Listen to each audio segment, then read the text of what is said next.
Hello, Sandy Erickson with Realty Group, and today I'm going to be discussing should you buy a home before you retire.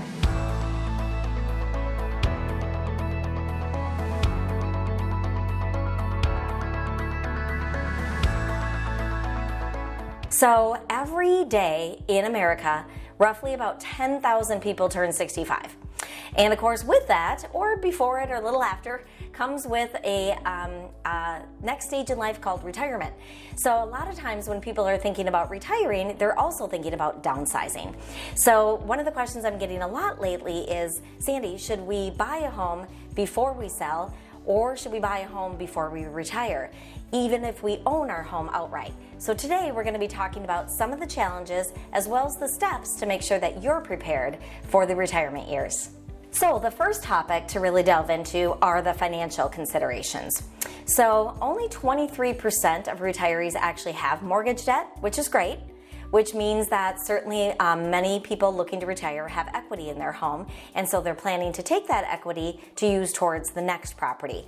And again, a lot of people are looking to downsize both in size and the cost of the home, so certainly a really good plan to try to keep them without having a mortgage in retirement. However, getting at the equity can sometimes be the challenge, and that's one of the things I want to delve into here next. So regarding the income equity situation, if your equity is not sufficient to purchase the next home, or you would prefer to not to pay cash and have a mortgage, waiting until after you retire could actually prevent you from qualifying to be able to get that mortgage based on kind of having that possible loss of income. So something to think about there. The second key under this topic is to ensure that you qualify for a mortgage, or even to be able to secure that next property without selling your property and needing to get that equity or at least cash somewhere. You're going to want to consider a couple of different thoughts. One would be to purchase the next property prior to retiring when you still have some income to be able to show on paper to qualify to be able to get that, even if you're going to use the equity from your current house. And the way to do that would be to have a home equity line of credit available on your current property so that you could access that cash to be able to make that non-contingent offer. Or you would need to have kind of a pot of cash available. Sometimes people in retirement don't want to access their retirement funds. So again, having that cash available somewhere else to be able to make that non-contingent offer. So in addition to the financial side of things, there's also just the logistics around, how do I do it? So one of the questions I get a lot is, where do I want to go?